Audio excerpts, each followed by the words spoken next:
Hello friend, তোমরা সবাই ভালো আছো? তো আজকে আমি বানাবো চাটু পিঠে। তার জন্য যেটা দরকার, চালের গুঁড়োকে আমি একটা পাত্রের মধ্যে দিয়ে তার মধ্যে আমি দেব নুন, দেব জল, দেব তারপর হচ্ছে জিরে, রসুনের পেস্ট, তারপর হচ্ছে লঙ্কা গুঁড়ো, এগুলো দিয়ে ভালো করে আমি নড়াচড়া করে নেব। তারপর একটু ঘন ঘন হয়ে যাবে, মানে খুবই পাতলা নয়, একটু হালকা মাখা মাখা।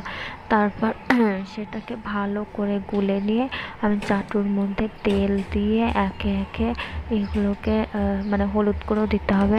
তারপর চাটুর মধ্যে তেল দিয়ে এটাকে দিয়ে দেবো। আমার তেলটা একটু গরম হয়ে গেলে দিয়ে দেবো। তারপর দেওয়া হয়ে গেলে হালকা একটা ঢাকনা দিয়ে ঢেকে দেবো।